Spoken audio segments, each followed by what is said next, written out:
disclosing risks that maybe arises out of a surgery. When the doctors actually explain everything in the sense that they are being frank, that might end up frightened off the patient.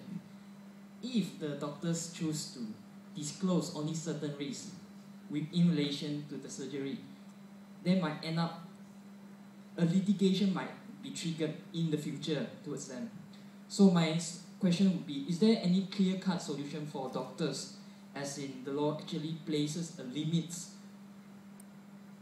the extent in which, to which extent they should disclose the risk to the patient? Thank you. I think the best case to look at in the Malaysian context is the Dr. Ismail Abdullah case. Please don't read the Fufiona case. It is a disgrace. It is a blot. The Court of Appeal, in fact, condemned the decision in the Fufiona case when it decided the Dominic Puducherry case, and said it questioned the correctness of the decision in the Fufiona case. You see, the Fufiona case, they may have set some legal point, but false statements of fact were put in the Fufiona case. If you look at the Court of Appeal judgment in the Fufiona case and the Federal Court judgment, you'll see there's a big difference. The important point is that Court of Appeal recognized that the patient had failed to prove that the surgery concerned had caused the paralysis suffered by the patient. Instead, the Federal Court put in a false statement, and I condemn the Federal Court for it. The judges concerned are all retired now, but they put in there a false statement that it is a fact not in dispute that the surgery caused the paralysis. In fact, that crucial point was debated at trial and in the Court of Appeal, and the Court of Appeal said, no, the patient had failed to prove even that the surgery had caused the paralysis. Now, the Ismail Abdullah case, I think, is a better case to look at. The judge went into the subject of what is a risk, what is a material risk. Yes, he emphasized that point. What is therapeutic privilege? The doctor's duty is not to tell everything. Please, even Lord Templeman said that in the Sidaway case in the UK. He said, I do not subscribe to the belief that the doctor is entitled to, is obliged to say everything and the patient is entitled to know everything. More importantly, as was said by the High Court of Australia, Rogers and Whittaker, and by Justice Azhar in the Ismail Abdullah case, the duty is to disclose only material risks. Not all risks. I think there's a great deal of misunderstanding on the point. Only material risks. And how do you decide what are material risks? And there, I think, a patient standard is certainly relevant. Because a patient very often is concerned not with clinical matters. You see, the doctor as clinician tends to emphasize too much the clinical aspects. Does the patient need the surgery from the clinical point of view? But the patient, when deciding whether to give or withhold consent, may be concerned with non-clinical issues, like, say, religion, finance, vanity, employment, so many things. So, I can well understand why there should be a patient approach there when it comes to warning of risks. Now, so in the Ismail Abdullah case, that point I think was established.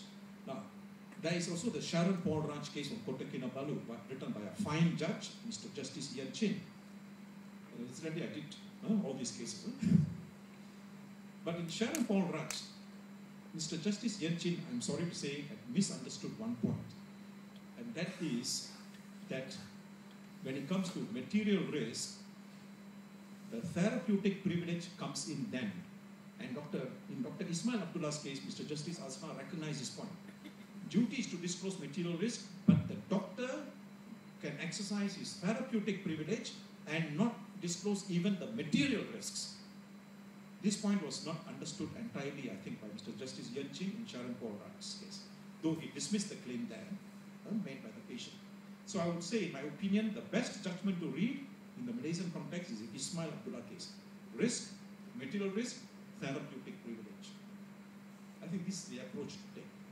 By the way, in Australia, Bolam has been reintroduced in modified form as regards diagnosis and treatment by way of legislation. This is a point very often which escapes the attention of many a Malaysian lawyer or judge. When it comes to diagnosis and treatment, a modified Bolam test, that is, there must be a substantial body of opinion which supports the action of the doctor when it comes to diagnosis or treatment. But when it comes to warning of risks, the giving of advice and information, it is a patient standard. That is where Rogers and Whittaker remains alive in Australia. Well, this is for the benefit of the medical students. What do you do when you graduate? You get a patient who's coming for surgery. What do you write down in the notes? Finally, that is going to be the evidence. What is written down in the notes. What I do is, I say, if she needs a surgery or a hysterectomy, I will say all various options discussed. Conservative management versus surgery.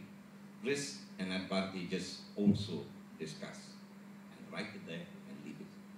You cannot be writing down every detail in the note. The ureter will be injured, the bladder will be injured, the blood vessel will be leaked. She will have that post-operative. You can't. You will go mad. Learn standard phrases about how to word your notes. That's what I do.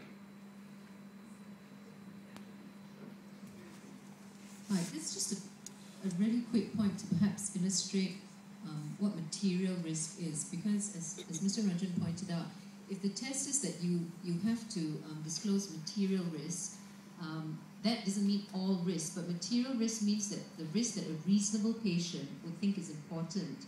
So it's not necessarily a question of numbers. I give you an example. If you have two patients and the medical aspects are totally fictitious because I don't know any medicine, right? Who, let's say, are suffering from pain in their right hand, right? And you as a doctor, you diagnose that there's something wrong with their joints. And let's assume that there's a procedure that can be carried out that will actually reduce the pain to almost nothing.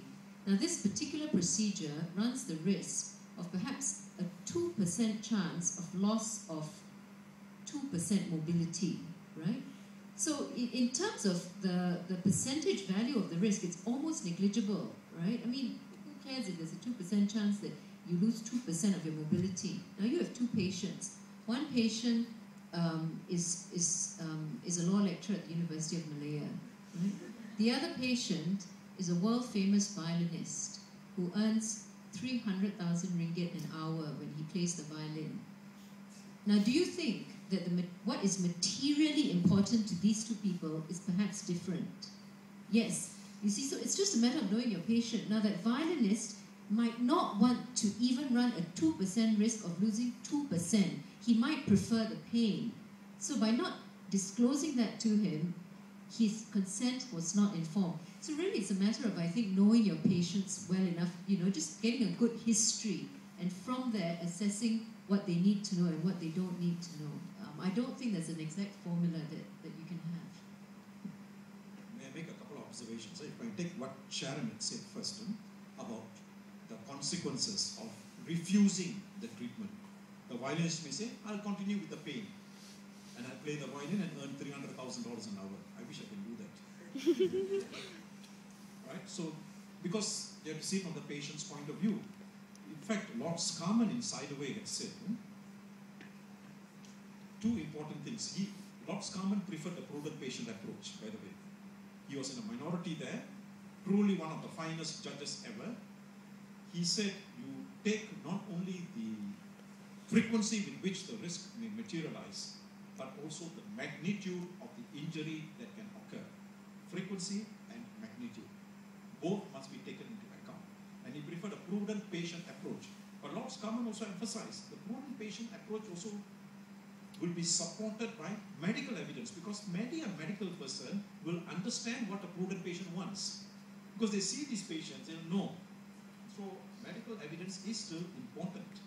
Now about recording, of course, we lawyers like to say, write down everything.